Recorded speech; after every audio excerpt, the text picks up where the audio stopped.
ఎలాంటి అనారోగ్య సమస్యలకైనా సిమ్టమ్స్ కాదు, రూట్ కాజ్ ని సరిచేయటం సెల్ హెల్త్ క్లినిక్ ప్రత్యేకత. Welcome to I dream. నా పేరు లుంబిని. మన బాడీ మొత్తంలో ఎన్ని సెల్స్ ఉంటాయి అంటే ఎన్ని కణాలు ఉంటాయి? అరౌండ్ ఒక 30 to 40 ట్రిలియన్ హ్యూమన్ సెల్స్ ఉంటాయి కదా. వాటిలో ఒక్క సెల్ డిస్టర్బ్ అయినా, ఒక్క సెల్ ఎఫెక్ట్ అయినా మనకు ఒక ఇల్నెస్ వస్తుంది. అంటే అది మైక్రో లెవెల్లో ఫీవర్ కానీ, లేదంటే ఇతర సిమ్టమ్స్ కానీ, మైక్రో లెవెల్లో చూసుకుంటే డయాబెటీస్ కానీ, బీపీ కానీ, పీసీఓడి, థైరాయిడ్, ఇలా. అంటే ఏది స్టార్ట్ అయినా ఫస్ట్ ఆ మైక్రో లెవెల్ అంటే సెల్ లెవెల్లోనే స్టార్ట్ అవుతుంది కదా. ఆ సెల్ లెవెల్లోనే, సెల్లార్ లెవెల్లోనే మనము క్యూర్ కూడా చేయాలి. సో క్యూర్ కన్నా ఎక్కువగా ప్రివెంటివ్ హెల్త్ మెజర్స్ పాటిస్తూ అందరికీ కూడా ప్రాపర్గా క్యూర్ చేస్తూ, ఇన్ఫాక్ట్ ప్రివెంట్ చేసేలాగా వీళ్ళ హెల్త్ కేర్ ఉంటుందన్నమాట. అదే వాళ్ళ సీక్రెట్. అదే cell health clinic. Natural products కూడా ఇంటర్నేషనల్ స్టాండర్డ్స్ తో వీళ్ళు ఎలా తయారు చేస్తున్నారు, ఇవన్నీ కూడా తెలుసుకుందాం. ఈ రోజు మనతో జాయిన్ అవబోతున్నారు cell health clinic founder doctor Ravikumar Chinta garu. ఆయనతో మాట్లాడదాం. Hello sir. హలో. సో ప్రతిదీ కూడా సెల్యులార్ లెవెల్లో చూడాలి అంటే ఏదైనా స్టార్ట్ అయితే సెల్ లెవెల్లోనే definitely. And it's actually very practical and great concept మీరు ఏదైతే చెప్తున్నారో దాని గురించి. సో అయితే ఏంటి సార్ సెల్ హెల్త్ క్లినిక్ గురించి ఎందుకు తెలుసుకోవాలి? వాట్ ఈస్ ద స్పెషాలిటీ అంటే ఏం చెప్తారు? సెల్ హెల్త్ క్లినిక్ పేరు పెడతామే ఉద్దేశం సెల్యులార్ లెవెల్లో ఉద్దేశించాలి, అడ్రస్ చేయాలి అనే కాన్సెప్ట్తో స్టార్ట్ అయింది సెల్ హెల్త్ క్లినిక్. బేసిక్గా human body, ladies human body 25 to 27 trillion. అంటే ట్రిలియన్ అంటే చాలా సింపుల్ అయిపోయింది. 25 నుంచి 27 లక్షల కోట్ల సెల్స్ అంటే. అదే మగవాళ్ళది అయితే ఇంకొక 10 లక్షల కోట్ల సెల్స్ ఎక్కువగా ఉంటాయి. నేను ఎప్పుడు నమ్మే సిద్ధాంతం ఏంటంటే 100 రకాల జబ్బులు లేవు, ఉన్నది ఒకటే జబ్బు, కణం తప్పు చేయటం, సెల్ మాల్ ఫంక్షన్. దానికి కారణాలు కూడా రెండే: అందాల్సిన పోషకాలు అందకపోవటం, అందకూడని విష పదార్థాలు మితిమీరి అందటం, డెఫిషియన్సీ అండ్ టాక్సిసిటీ. ఇది ఎప్పుడు నేను చెప్పే విధానం. సెల్ హెల్త్ క్లినిక్లో సెల్ తప్పు చేసిన సెల్ని రిపేర్ చేయాలంటే డెఫిషియన్సీని అడ్రస్ చేయాలి, టాక్సిసిటీని డీటాక్స్ చేయాలి. ఈ రెండు మెకానిజమ్స్ పాటించడం వలన సెల్ రిపేర్ జరుగుతుంది. ఈ రెండు ఆ రిపేర్ జరిగే స్థాయి దాటిపోయి ఉంటే 90% సెల్స్ బతికేది 90 నుంచి 100 రోజులే. ఒక్క నిమిషం నుంచి 100 రోజులే. ఆ 90 నుంచి 100 రోజుల పాటు వాటికి ఇంధనం అందనివ్వకుండా వాటిని పస్తు పెడితే ఇమ్యూనిటీ పడిపోయి చెడగొట్టలేక చస్తాయి. జనరల్ పబ్లిక్ అర్థమయ్యే విధానంగా చెప్తున్నాను. అదే సమయంలో ఆరోగ్యంగా మన కోసం పనిచేస్తున్న కణాలకి కావాల్సినంత ఇంధనం పుష్కలంగా అందిస్తూ ఉంటే అవి చేయాల్సిన పని సవ్యంగా చేసి చేస్తాయి. సెల్ డివిజన్ అనేది నిరంతర ప్రక్రియ. ఒక సెల్ 2గా డివైడ్ అవ్వటం, 100గా డివైడ్, అల్టిమేట్గా 100గా డివైడ్ అవ్వటం, ఇది నిరంతర ప్రక్రియ. అది 100 కాకుండా 1000గా డివైడ్ అయిన పరిస్థితులు వచ్చినప్పుడే సమస్యలు వస్తాయి. దాన్ని ఒక క్యాన్సర్ లాంటి సమస్యలు రావడానికి కూడా అవే కారణం అవుతాయి. సో ఆరోగ్యంగా సెల్స్ ఉండాలి, అనారోగ్యంగా ఉన్న సెల్స్ని బాగు చేయాలి. బాగు చేయలేకపోతే పస్తు పెట్టి చంపాలి, మన చంపక్కలు అవే చేస్తాయి అనే విధానంతో మొదలైంది సెల్ హెల్త్ క్లినిక్. సో ఇక్కడ న్యాచురోపతియా, హోమియోపతియా, ఆయుర్వేదమా, అల్లోపతియా అనే విధం కంటే ఓ రకంగా ఇది సెల్లోపతి లాగా మనం భావించాలి. సెల్యులార్ లెవెల్లో అడ్రస్ చేయటం అన్నప్పుడు ఇప్పుడు కొన్ని కోట్ల సెల్స్ కలిస్తే లివర్ అవుతాయి, కొన్ని ట్రిలియన్స్ ఆఫ్ సెల్స్ కలిపితే కిడ్నీ అవుతాయి, లంగ్ అవుతుంది, స్కిన్ అవుతుంది, ముక్కు అవుతుంది, నోరు అవుతుంది, జుట్టు అవుతుంది. Everything is cells only. ఆ సెల్స్ పనిచేయాలంటే మళ్ళీ దాంట్లో లోపల ఒక power house of the cell అని ఉంటుంది, మైటోకాండ్రియా అంటాం. సో మైటోకాండ్రియా లెవెల్లో మనం అడ్రస్ చేయగలిగితే ఎటువంటి సమస్య అయినా పరిష్కరించుకోవచ్చు. ఇందాక మీరు ఇంట్రడక్షన్లో అన్నప్పుడు క్యూర్ చేయగలుగుతారు అనే పదం వాడారు. క్యూర్ అనే పదం భగవంతుడికి మాత్రమే చెందుతుంది. నేను క్యూర్ చేయగలను అనేవాడన్నా అంటే either he is God or is a stupid. Care is the ultimate thing you have to do. Preventive health care, yes definitely that is what our initiative. మా మూలం కూడా అదే. రాకుండా చేయటం ఎలా? 42 రోజుల పాటు సంవత్సరానికి ఒక మండలం దీక్షలాగా మీరు ప్రివెంటివ్ హెల్త్ కేర్ దిశగా సెల్స్ని హెల్దీగా ఉంచుతూ, డీటాక్స్ చేస్తూ, డెఫిషియన్సీని బ్యాలెన్స్ చేస్తే 90% సమస్యలు వచ్చే అవకాశం లేదు. ఒకవేళ సమస్యతో వచ్చారు, దాన్ని రివర్స్ చేయడానికి 100 నుంచి 110 రోజుల పాటు మన ప్రోగ్రామ్ని సెల్యులార్ మెటబాలిక్ న్యూట్రిషన్ అంటాం మనం. కార్బోహైడ్రేట్స్ని కట్ చేసి, సింపుల్ కార్బ్స్ని కట్ చేసి, ఏదైతే గ్లూకోజ్ మారుతుందో కార్బోహైడ్రేట్, గ్లూకోజ్ మాల్ ఫంక్షన్ జరుగుతున్న కణాలకి ఆహారంగా ఉంటుంది కాబట్టి వాటికి ఇంధనం అందకుండా ఉండాలంటే గ్లూకోజ్ ఉన్న ఆహారం తగ్గించి okay. Healthy saturated fat and balanced protein and rich ఫైబర్లో ఉంచి సప్లిమెంటరీ సపోర్ట్తో ఎటువంటి వ్యాధినైనా ఈజీగా అడ్రస్ చేయొచ్చు. ఓకే. ఎటువంటి వ్యాధినైనా అని ఎందుకన్నానంటే మా లెక్క ప్రకారం ఉన్నది ఒకటే వ్యాధి ఒకటే కాబట్టి ఈ డెఫిషియన్సీని అడ్రస్ చేయాలంటే ఏం చేయాలి? డెఫిషియన్సీ విటమిన్ డెఫిషియన్సీ ఉండొచ్చు, మినరల్ డెఫిషియన్సీ ఉండొచ్చు, ఎంజైమ్ డెఫిషియన్సీ ఉండొచ్చు. మోస్ట్ పాపులర్ డెఫిషియన్సీ వాళ్ళందరూ చూస్తుంది D3 డెఫిషియన్సీ. ఆల్మోస్ట్ 90%కి ఆ డెఫిషియన్సీ ఉంటుంది. బట్ D3 ఒక్కటే వారానికి ఒకసారి 60,000 వాడేయండి అని బయట చెప్తున్న విధానానికి వ్యతిరేకంగా 60,000 వాడితే మీ బయోలాజికల్ రేంజ్ మాత్రం 30 నుంచి 130 దాకా ఉండాలని చెప్తున్నారు. వారానికి 60,000 వాడితే ఎప్పటికాడు 30, 40 రావాలి, రావట్లేదు. కానీ దానికి మించి వాడితే టాక్సిక్ అంటున్నారు. మరి బాగా నొప్పులతో వెళ్తే 6 లక్షలు అయ్యి ఇంజక్షన్ ఎట్లా ఇస్తున్నారు? రైట్. మళ్ళీ వారం రోజుల్లోనే ఇంకొక 4 లక్షలు ఇస్తున్నారు కదా, అప్పుడు టాక్సిక్ అవ్వదా? సింథటిక్స్ కానీ డ్రగ్స్ కానీ వాడకుండా న్యాచురల్ హెర్బల్ లిచిన్ అనే హెర్బ్ నుంచి D3ని ఎక్స్ట్రాక్ట్ చేసి దానికి K2 కాంబినేషన్లో పెడితే తప్పితే అది పనిచేయదు. ఓకే. కాల్షియంని స్మాల్ ఇంటెస్టైన్లో అబ్జర్వ్ చేసుకుని బ్లడ్లోకి తీసుకురావటం D3 పని. D3 తక్కువ ఉంటే తక్కువ కాల్షియం బ్లడ్లోకి వస్తుంది. ఓకే. K2 అక్కడ అబ్జర్వ్ చేసిన కాల్షియంని నరాలకి, బొయికలకి, బోన్స్కి, పంటికి, బ్రెయిన్కి అందిస్తుంది. ఓకే. గుండె నాణాల్లో ఉన్న ప్లేక్స్ కూడా కడిగేస్తుంది. సో కాంబినేషన్లో చేస్తే right. Orthopaedic problem, neurological problem, nephrological problem, dental problem, mental problem ఏమీ రావు. పైపెచ్చు గుండె నాణాల్లో ఉన్న ప్లేక్స్ని కూడా కడుగుతాం వల్ల కార్డియాలజీ ప్రాబ్లం కూడా రాదు. ఓకే. సింపుల్ సప్లిమెంట్ ద్వారా ఇన్ని సమస్యలు పరిష్కరించవచ్చు. అట్లాగే vitamin C, gut health is our more core address చేసే విషయం మేము. Right. Gut is our second brain. So గట్కి బ్రెయిన్కి మధ్యలో యాక్సెస్ క్లియారిటీ లేకుండా ఉండకుండా క్లియర్గా ఉండేటట్టు చేయటం, గట్లో ఉన్న బ్యాడ్ బ్యాక్టీరియా, గుడ్ బ్యాక్టీరియా బ్యాలెన్స్లో ఉండటం, వీటన్నిటిని కలిపి మనం ఒక ఎసెన్షియల్ కిట్ అని ఒకటి చెప్తాం సెల్ హెల్త్ క్లినిక్లో. సో ఈ ఎసెన్షియల్ కిట్తో ఒక 42 రోజులు మీరు ఆహార విధానంలో మార్పులు, జీవనశైలిలో మార్పులు చేస్తే 90% సమస్యలు వస్తానికి అవకాశం లేదు. ఒకవేళ సమస్య వస్తే ఏం చేయాలనేది అప్పుడు ఇందాక మీకు అన్నట్టు 100 నుంచి 120 రోజులు ప్రోగ్రామ్ చేయాల్సి వస్తుంది. రైట్. రైట్. రైట్. సమస్య రాకుండా ఉండటం అనేది ప్రివెంటివ్ హెల్త్ కేర్ దిశగా మనం చూసుకోవాలి. అండ్ ఎవ్రీథింగ్ థైరాయిడ్ దగ్గర నుంచి, ఫ్యాటీ లివర్ దగ్గర నుంచి, ఆటోఇమ్యూన్ కండిషన్స్లో ఎక్కడ ప్రపంచంలో ఆటోఇమ్యూన్ కండిషన్స్కి ట్రీట్మెంట్ క్యూర్ లేదు అని అంటారు. ఆటోఇమ్యూన్ అంటే ఏంటి? మన రోగనిరోధక శక్తి, కణాలు మన సొంత కణాల మీదే దాడి చేయడం వల్ల వచ్చే వ్యాధులు. దానికి ఎల్లోపతి కానీ ఎవరైనా కానీ ఏం వాడతారు? ఆ ఇమ్యూనిటీని సప్రెస్ చేయడానికి ప్రయత్నిస్తారు. ఏదర్ స్టెరాయిడ్లు వాడో whatever mechanisms they are using. మనం రక్షించాల్సిన ఇమ్యూనిటీ మన మీద దాడి చేస్తుందంటే దానికి ఏదో కారణం ఉంటుంది కదా. దాన్ని తొక్కి పెడితే ఎంతకాలం తొక్కి పెట్టగలరు? 4 రోజులు తొక్కి పెట్టినట్టు ఉంటుంది. మళ్ళీ సప్రెస్ మళ్ళీ ఒక్కసారి ఫ్లేర్ అప్ అవుతుంది. ఎప్పుడైనా చూడండి, ఆటోఇమ్యూన్ కండిషన్స్, సోరియాసిస్ లాంటివి వచ్చినప్పుడు 4 రోజులు బాగానే ఉన్నట్టు ఉంటుంది, మళ్ళీ సడన్గా విపరీతంగా పెరుగుతుంది. సో మా సెల్ హెల్త్ విధానం ఏంటి? ఆ ఇంబ్యాలెన్స్లో ఉన్న ఇమ్యూనిటీని ఎందుకు అలా ప్రవర్తిస్తుంది? రూట్ కాజ్ ఏంటి? మూలాల్లోకి వెళ్తే 70% ఇమ్యూన్ సెల్స్ ఉండేది గట్లో, లార్జ్ ఇంటెస్టైన్. గట్ అంటే నోరు దగ్గర నుంచి యానస్ దాకా అంతా గట్టే, కానీ 70% is intestine, large intestine. So 70% immunity cells ఉండేది గట్లో కాబట్టి గట్ బ్యాలెన్స్లో ఉండాలి. Gut is going to train what to allow and what not to allow. So ఎప్పుడైతే గట్ హెల్దీగా లేదో, డిస్బయాసిస్ అవుతుందో, అంటే గుడ్ బ్యాక్టీరియా, బ్యాడ్ బ్యాక్టీరియా, ఇప్పుడు మీరు 25 లక్షల కోట్ల కణాలతో తయారైతే అన్ని లక్షల కోట్ల కణాలు బ్యాక్టీరియా సెల్స్ని కూడా మీరు ఆతిథ్యం వహిస్తున్నారు.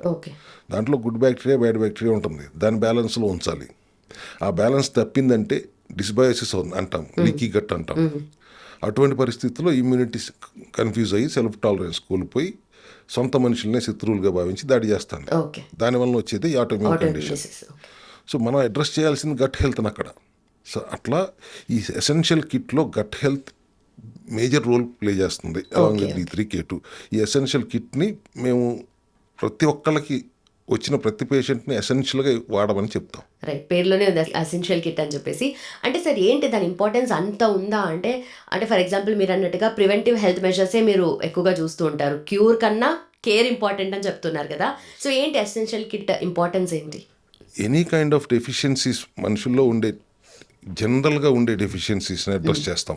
Okay, either it is multivitamin అవ్వచ్చు, D3K2 అవ్వచ్చు, సి విటమిన్ అవ్వచ్చు, అల్కలైన్ మినరల్ డ్రాప్స్ అవ్వచ్చు, ఓకే, మన షుగర్ ఫ్రీ ఎలక్ట్రోలైట్స్ అవ్వచ్చు, అండ్ గట్ క్లీన్ పౌడర్ అవ్వచ్చు, కలోంజీ అంటాం, black seed oil okay, oil capsules అవ్వచ్చు, అండ్ సీబక్తాన్ SBO అంటాం. సీబక్తాన్ ఈజ్ హైయెస్ట్ ఆల్టిట్యూడ్లో లో ఆక్సిజన్ అందని ప్రదేశాల్లో పండే ఆ ఫ్రూట్, ఆ బెర్రీ ఎక్స్ట్రాక్ట్ నుంచి తీసింది అంటాం. Omega-3 ఖచ్చితంగా ఉండేలా చేస్తాం.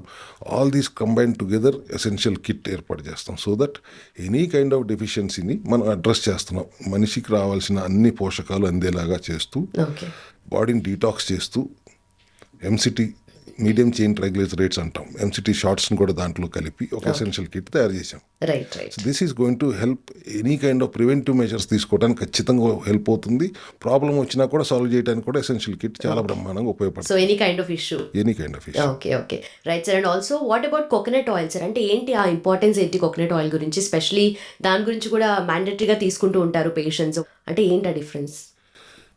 కోకోనట్ ఆయిల్కి అత్యంత ప్రాధాన్యత ఇవ్వాలి అని నేను ఎప్పుడు చెప్పలేదు. క్యాప్రిలిక్ మొనోలారిక్ యాసిడ్స్ అంటాం, దాంట్లో ఉన్న మీడియం చైన్ ఫ్యాటీ యాసిడ్స్ని. అది బ్రెయిన్ హెల్త్కి, బోన్ హెల్త్కి, హార్ట్ హెల్త్కి ఉపయోగపడుతుంది ఆ 3 medium chain fatty acids. Right. Instead of drinking 100 grams 100 గ్రాములు తాగేయండి రోజుకి అని కొన్ని విధానాలు చెప్తున్నప్పటికీ, మేము దానిని ఆ ఎక్స్ట్రాక్ట్ని తీసుకుని MCT shorts, medium chain triglyceride షార్ట్స్గా పెట్టి ఒక 2 షార్ట్స్ 3 షార్ట్స్ కంటే ఎక్కువ తీసుకోవద్దు అన్నప్పుడు they are getting about 500 to 700 calories అక్కడే వచ్చేస్తుంది. ఓకే.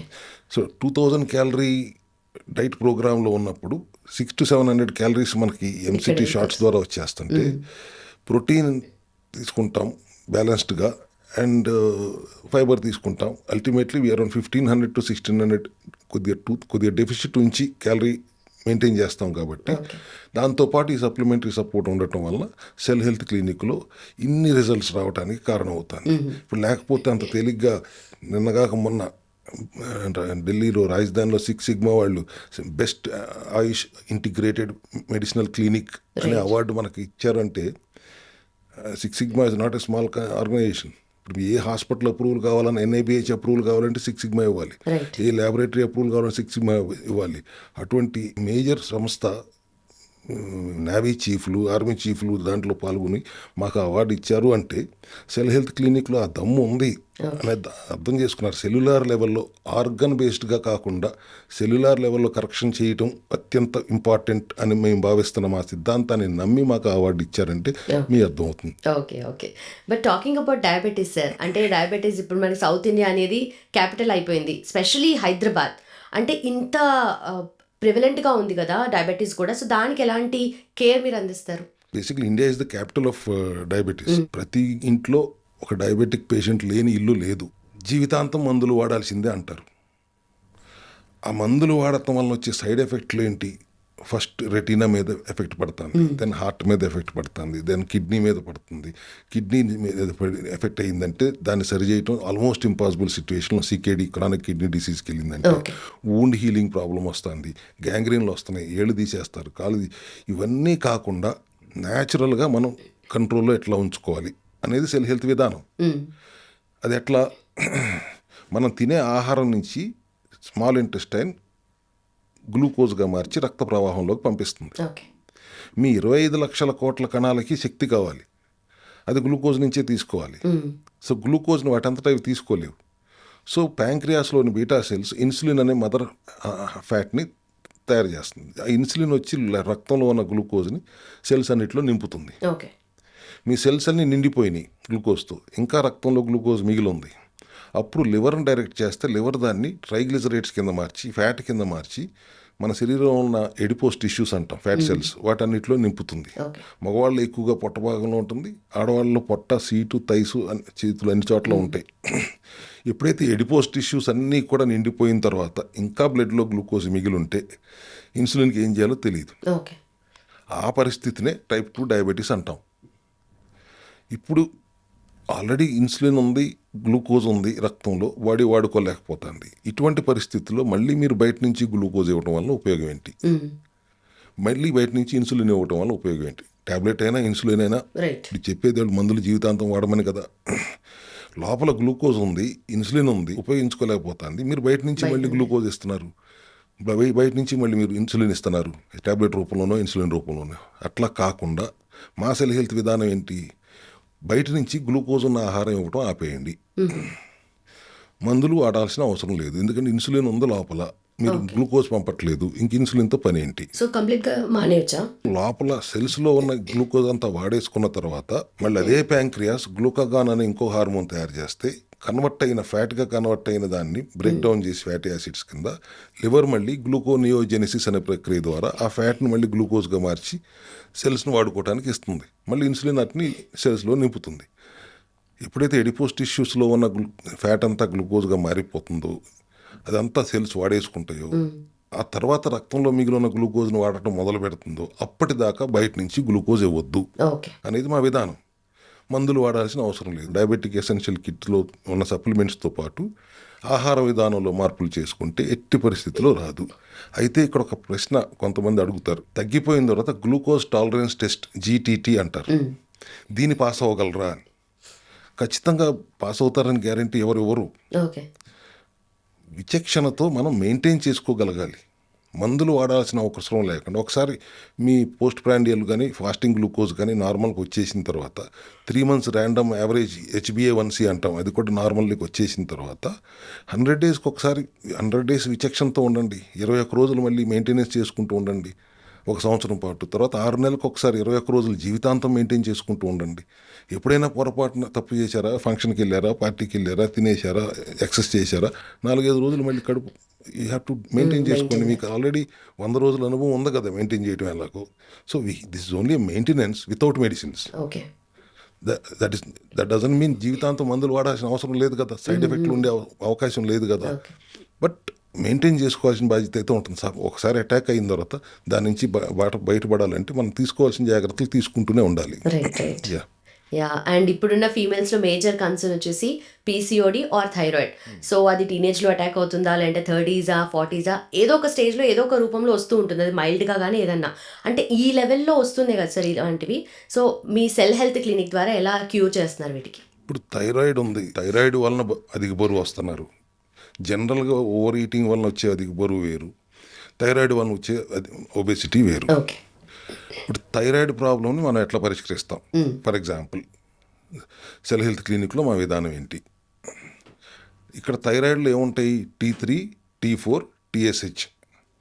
T4 అంటే థైరాక్సినైన్, ఇన్యాక్టివ్ ఫామ్లో ఉంటుంది. T3 ట్రైఐడోథైరోనైన్, అది యాక్టివ్ ఫామ్లో ఉంటుంది. అది మన ఇక్కడ యాడమ్ యాపిల్ లాగా ఉంటుంది, బటర్ఫ్లై షేప్లో, దాన్ని థైరాయిడ్ గ్లాండ్ అంటాం. T4, T3గా కన్వర్ట్ అవ్వాలంటే ఎక్కువగా 20% గట్లోనో పెరిఫెరల్ టిష్యూస్లోనో కన్వర్ట్ అవుతుంది. అది బ్రెయిన్లో ఉన్న పిట్యూటరీ గ్లాండ్ సిగ్నల్ ఇస్తే తప్పితే థైరాయిడ్ స్టిమ్యులేటింగ్ హార్మోన్ తయారవుతుంది. అది ఎక్సెస్ సిగ్నల్ ఇస్తే ఎక్కువ ప్రొడ్యూస్ అవుతుంది, తక్కువ సిగ్నల్ ఇస్తే తక్కువ ప్రొడ్యూస్ అవుతుంది. TSH ఎప్పుడైతే ఎక్కువ ఉందో హైపోథైరాయిడ్ అంటాం, తక్కువ ఉంటే హైపర్ థైరాయిడ్ అంటాం. తక్కువ ఉందంటే అది హషిమోటో థైరాయిడైటిస్ లాంటి ఆటోఇమ్యూన్ కండిషన్లోకి వెళ్తుంది. సో ఇప్పుడు ఈ కన్వర్షన్ సరిగా జరగాలంటే ఏం చేయాలి? T4, T3గా కన్వర్ట్ అవ్వాలంటే, బ్యాలెన్స్డ్ ప్రొడక్షన్ ఆఫ్ TSH జరగాలంటే ఏం చేయాలి? ఇది అర్థం చేసుకున్నప్పుడు బేసిక్గా ఫంక్షన్ తక్కువ అవుతుందంటే either selenium, zinc or iron deficiency బాడీలో ఉంటే ఈ కన్వర్షన్స్, ఈ ఫంక్షనింగ్, హార్మోన్ ఫంక్షనింగ్ సరిగ్గా జరగదు. వాటిని అడ్రస్ చేస్తూ సప్లిమెంటరీ సపోర్ట్ ఇచ్చి, ఆహార విధానంలో మార్పులు చెప్పి, జీవనశైలిలో మార్పులు చెప్పి, వాళ్ళకు ఒక కౌన్సిలింగ్ ఇచ్చి ప్రోగ్రాంలో పెడితే 100 daysలో ఖచ్చితంగా థైరాయిడ్ రివర్స్ అవుతుంది. And PCOD, hormonal imbalance, testosterone levels పెరగవచ్చు, పీసీఓడి అవ్వచ్చు, PCOS అవ్వచ్చు, పాలిసిస్టిక్ ఓవేరియన్ సిండ్రోమ్ అవ్వచ్చు, డిసీజ్ అవ్వచ్చు. డిసీజ్ ఒక రకంగా అడ్రస్ చేయడం తేలిక, syndrome is more tougher thing to address. PCOD younger జనరేషన్లో వచ్చినప్పుడు ఏంటంటే ఫర్టిలిటీ ప్రాబ్లమ్స్ కూడా వస్తాయి కాబట్టి how to address it? Shatavari లాంటి సప్లిమెంటరీ సపోర్ట్లు ఖచ్చితంగా వాడతాం. Most important is how bio available our supplements are. ఇవాళ సెల్ హెల్త్ క్లినిక్లో సప్లిమెంటరీ సపోర్ట్కి ఎంత ఆధారణ దొరుకుతుంది అంటే the technology we use, research team, సైంటిస్టులు పెడతాం. సప్లిమెంట్ అంటే అందరికి చాలా చిన్న చూపు జనరల్గా, అదే ఫుడ్ సప్లిమెంటే కదా అనే that's how they look at it. ఇప్పుడు ఎందుకు అంత ఇంపార్టెన్స్ తీసుకొస్తున్నాము? ఇప్పుడు కుర్కుమిన్ ఉంది, పసుపు నుంచి వస్తుంది extract. It's not fat soluble, మరి అది ఎట్లా ఓపెన్ చేస్తుంది. పెప్పర్ అయినా యాడ్ చేస్తే కొంతవరకు బయోవబుల్ అవుతుంది. Then make it more liposomal technology వచ్చింది, యాక్వియస్ ఎక్స్ట్రాక్షన్ మెథడ్ వచ్చింది, నానో టెక్నాలజీ వచ్చింది. వీటన్నిటిని వాడి we make it more bio available. ఇప్పుడు సెటావరీ సప్లిమెంట్ని వాడటం వలన పీసీఓడి ప్రాబ్లంకి ఉపయోగపడుతుందని ఎంతమందికి తెలుసు? ఇటువంటి సప్లిమెంటరీ సపోర్ట్తో ఆహార విధానాల మార్పులు చేసుకుంటూ ఎప్పటికప్పుడు ఏఎంహెచ్ లెవెల్స్ కానీ టెస్టోస్టెరాన్ లెవెల్స్ కానీ మీరు చూస్తుంటారు. కొంతమంది లేడీస్కి మీసాలు అట్లా unwanted hair growth, this are all because of hormonal imbalance. So దాన్ని కరెక్ట్ చేసుకుంటూ ఉండటం వల్ల సెల్ హెల్త్ క్లినిక్లో పీసీఓఎస్ ప్రాబ్లం నుంచి, పీసీఓడి ప్రాబ్లం నుంచి, థైరాయిడ్ ప్రాబ్లం నుంచి కూడా చాలా అవలేలుగా పరిష్కరించబడుతుంది. ఓకే. సో మార్కెట్లో చూస్తే ఎవరికి వాళ్ళు మేమే బెస్ట్ సప్లిమెంట్స్ ఇస్తాము ఆర్ మెడిసిన్ ఇస్తాము అని చెప్పేసి అడ్వర్టైజ్ చేసుకుంటూ ఉంటారు. సో సెల్ హెల్త్ క్లినిక్ ఇచ్చే సప్లిమెంట్స్ ది బెస్ట్ అని చెప్పేసి ఎలా నమ్మాలి అండ్ ఆ ట్రస్ట్ ఫ్యాక్టర్ ఏంటంటే ఏం చెప్తారు సార్? 5 సంవత్సరాలుగా 88,000 మంది పేషెంట్స్ని మేము అడ్రస్ చేశాం. ఈ 88,000 మందిని అడ్రస్ చేయడం అనేది ఒక first landmark for a naturopathy clinic. Okay. Forget about allopathy. And symptom addressing mechanism ఏంటి? అల్లోపతి. అల్లో అంటే సిమ్టమ్, పతి అంటే డిజార్డర్. ఓకే. సో సిమ్టమ్ డిజార్డర్ని అడ్రస్ చేస్తాం. వరకు వాళ్ళు చాలా క్లియర్గా ఉన్నారు. బట్ ఎమర్జెన్సీకి అల్లోపతి దైవం, ఎవరు ఏమి చేయలేరు, దే ఆర్ గాడ్స్. ఇక్కడ మేము సిమ్టమ్ అడ్రస్ చేయకుండా రూట్ కాజ్ని అడ్రస్ చేస్తానికి కావాల్సిన సప్లిమెంటరీ సపోర్టు వాడటం వల్ల ఇంతమంది 88,000 మంది వచ్చారంటే very soon we're reaching 1 lakh. కాబట్టి డెఫినెట్గా రిజల్ట్స్ ఆర్ స్పీకింగ్. లేకపోతే ఇంత ఆదరణ రాదు కదా. ఇవాళ సెల్ హెల్త్ అనగానే సప్లిమెంట్సే గుర్తొస్తాయి. ఏ డైటు ఆ డైటా ఈ డైటా అనేవాడు గుర్తురాదు. ఆహార విధానంలో మార్పులు ప్రతి ఒక్కళ్ళు చేసుకుంటాం. Corrections, nutritional corrections, life style changes plus supplementary support is the మన secret of our cell health mechanism. And mitochondria మీకు గుర్తుండటం, చిన్నప్పుడు మైటోకాండ్రియా బొమ్మకి 5 మార్కులు ఇచ్చేవారు వేస్తే. అసలు మైటోకాండ్రియా అంటే ఏంటి అనేది వాళ్ళు ఎంతమందికి గుర్తుంది? అసలు సెల్ అనేది ఎవరికి పట్టించుకోరు. లివరా, కిడ్నీయా, స్కిన్నా, లంగా అని చూస్తున్నారు. కానీ సెల్ అనే పదం మర్చిపోయారు అందరం చిన్నప్పుడు చదువుకుంది. సో సెల్ నడిపించేది లోపల ఉన్న power house of the cell mitochondria. So mitochondria లెవెల్లోకి వెళ్ళి మేము అడ్రస్ చేస్తున్నప్పుడు రిజల్ట్స్ ఎందుకు రావు? అండ్ మెయింటైన్ చేసుకోవడం అనేది మనం చేసుకోవాల్సిన బాధ్యత. అందుకనే కేర్ అనేది 1000% సెల్ హెల్త్ దగ్గర ఉంది. క్యూర్ అనేది ఆ పదం వాడకూడదు. As per law also we should not use it. అది దేవుడి మీద ఆధారపడి ఉంటుంది. తగ్గించి మేనేజ్ చేసిన తర్వాత మెయింటైన్ చేసుకోవాల్సిన బాధ్యత మాత్రం ప్రతి ఒక్కళ్ళకు ఉంటుంది. క్యూర్ అనేది జనరల్లీ వాడుతూ ఉంటారు కదా, వాడకూడదు. మనం మెయింటైన్ చేసుకోవటం, we have to take care of the body. We can't take cure of the body. తగ్గించటం మన చేతిలో ఉంది, తగ్గిన దాన్ని మెయింటైన్ చేసుకోవటం మీ చేతిలో ఉంటుంది. మళ్ళీ మీరు విచక్షణ లేకుండా విచ్చలవిడిగా ప్రవర్తిస్తే మళ్ళీ వస్తాయి. సో విచక్షణతో మీ జీవితాన్ని నడుపుతూ అప్పుడప్పుడు కడుపు కట్టుకోకుండా కావాల్సినట్టు విధానంగా మీరు లైఫ్ని ఎంజాయ్ చేస్తూ, గడ్డి తినకుండా, జంక్ తినకుండా, రోడ్లెమ్మట కాకనూనెలో ఈత కొట్టించే బజ్జీలు పునుగులు తినకుండా హ్యాపీగా హెల్దీగా ఉండే ఫుడ్ తీసుకుంటూ, రిఫైన్డ్ ఆయిల్ వాడకుండా గానుగ నూనెలు వాడుకుంటూ, డీప్ ఫ్రైస్ చేయకుండా, ఇటువంటి చిన్న చిన్న మార్పులు మేము ఆహార విధానంలో మార్పులు చెప్పేది. ఇవాళ the most inflammable carb in the world, in the planet, maltodextrin అంటాం. అది ఇండస్ట్రియల్ స్టార్చ్. బేసిక్గా కార్న్ నుంచి టెక్స్టైల్ ఇండస్ట్రీకి న్యూస్ పేపర్ ఇండస్ట్రీలో వాడతారు. దాన్ని తీసుకొచ్చి టేస్ట్ ఎన్హాన్స్ చేసుకోవడం కోసం అండ్ షెల్ఫ్ లైఫ్ పెంచడం కోసం ఫుడ్ ఇండస్ట్రీలో వాడేస్తున్నారు. దానివల్ల ఎంత అనర్థం జరుగుతుంది. పలానా చోటకు వెళ్తే ఆ పలానా బిర్యానీ తింటేనే అద్భుతంగా ఉంటుంది, మన ఇంట్లో బిర్యానీ నచ్చదు అంటే వాడి దగ్గర ఆ మాల్టోడెక్స్ట్రిన్ ఎన్హాన్సర్ పెట్టాడు కాబట్టి ఆ టేస్ట్ నచ్చుతుంది, నువ్వు ప్రతిసారి అక్కడికే వెళ్తున్నావు. సో టుడే పురుగు మందులతో స్నానం చేసిన కూరగాయలు, ఇంజక్షన్లతో పెంచిన కోళ్ళు, వాడిన నూనె మళ్ళీ మళ్ళీ వాడుతున్న విధానాలని ఇటువంటి పరిస్థితులు పొల్యూటెడ్గా ఉన్న పరిస్థితిలో why are we abusing our body? Right. ఈ జాగ్రత్తలు చెప్పడం సెల్ హెల్త్ యొక్క విశిష్టత. Okay, I think that's a right way to address abusing our body. అంటే ఇప్పుడు ఇవన్నీ తింటూ కూడా నేను చాలా బాగున్నాను, నాకు ఏ ఇష్యూస్ లేవు, ఏది కొత్తగా ఏదైనా రోగాలు వస్తున్నా కూడా మాకేం సంబంధం లేదు, మాకు రావులే అలా అనుకుంటూ ఉంటాం కదా. బట్ ఏదో ఒక లెవెల్లో, మైక్రో లెవెల్లో మీరు అన్నట్టుగా cell is the basic unit, ఆ లెవెల్లోనే మనకు ఎఫెక్ట్ అనేది ఉంటుంది, కానీ అది బయటపడదు. సో దాన్ని ఎలా కనిపెడతారు మరి? బయట పడకపోవటం అనేది టెంపరీ. అల్టిమేట్గా నువ్వు తింటున్న జంక్ ఫుడ్ వలన your body is getting abused and your gut is going to shout, అది నా వల్ల కాదురా ఇంకా లోడ్ బాకరా అంటుంది. కొంతవరకు అడ్జస్ట్ చేసుకోండి, సరే కానీ చూస్తాలే వాళ్ళకి. నువ్వు కంటిన్యూస్గా అబ్యూస్ చేస్తుంటే గట్టి చేతులు ఎత్తేస్తుంది. అది చేతులు ఎత్తేసిన తర్వాత మళ్ళీ మా దగ్గరికి మీరు వస్తారు, మళ్ళీ మేము 100-120 రోజులు బాగు చేయాలి. మీకు అసలు అంత టైం లేదు కదా. సిమ్టమ్ అప్పటికప్పుడు పరిష్కరించబడాలి. మీ పరిగి పందాల్లో మీరు ఉండాలి, మీ సంపాదనలో మీరు ఉండాలి, మీ గడ్డి మీరు తింటూనే ఉండాలి. అదే కదా, అందుకే అలోపతి ఈజ్ బికమింగ్ పాపులర్. ఆ నిమిషానికి నొప్పి తగ్గడానికి ఒక ట్యాబ్లెట్ ఇస్తారు, వేసేసుకుంటారు, పని చేసేస్తున్నారు. మా దగ్గరికి వస్తే రూట్ కాజ్ని అడ్రస్ చేయడానికి కనీసం 40 రోజులు పడుతుంది, అవసరమైతే 100 రోజులు పడుతుంది. అంత సమయం ఇవ్వగలిగితే శరీరాన్ని మీరు మించిన లైఫ్ పార్ట్నర్ లేరు అని మీరు భావించగలిగితే, ఇప్పుడు ఎవరినైనా మీ లైఫ్ పార్ట్నర్ ఎవరంటే మీ భర్త పేరో భార్య పేరో చెప్పేస్తున్నారు. Our body is our life partner. మనం పుట్టినప్పటి నుంచి చచ్చేదాకా ఉండేది మనతో పాటు ఉండేది బాడీయే. దాన్ని మీరు సరిగ్గా చూసుకుంటే అది మిమ్మల్ని సరిగ్గా చూసుకుంటుంది. ఇదే సింపుల్ లాజిక్ సెల్ హెల్త్ క్లినిక్లో మేము చెప్పే విధానం. ఓకే సార్, కిడ్నీలో స్టోన్స్ ఉన్నా లేదంటే థైరాయిడ్ లెవెల్స్లో డిఫరెన్సెస్ కనిపించినా కూడా, ఆర్ డయాబెటీస్ నంబర్స్ HbA1c అవన్నీ చూసినా కూడా నార్మలీ మాకు సర్జరీ అంటే హాస్పిటల్కి వెళ్ళామనుకోండి, ఏదో ఒక రూపంలో సర్జరీ చేయాలి అని అంటారు. అలా కాకుండా రివర్స్ చేసుకోవాలి అంటే మీ దగ్గర ఎలాంటి క్యూర్ ఉంది దానికి? కిడ్నీలో స్టోన్స్ మీరు ఎత్తింది, కిడ్నీలో స్టోన్స్ ఉన్నప్పుడు మీరు జనరల్గా రోజుకి ఎన్ని లీటర్లు నీళ్ళు తాగుతారు అని అడిగారంటే ఏం చెప్తారు? ఆడవాళ్ళు నాకు తెలిసి 1-2 లీటర్లు తాగటమే గగనం.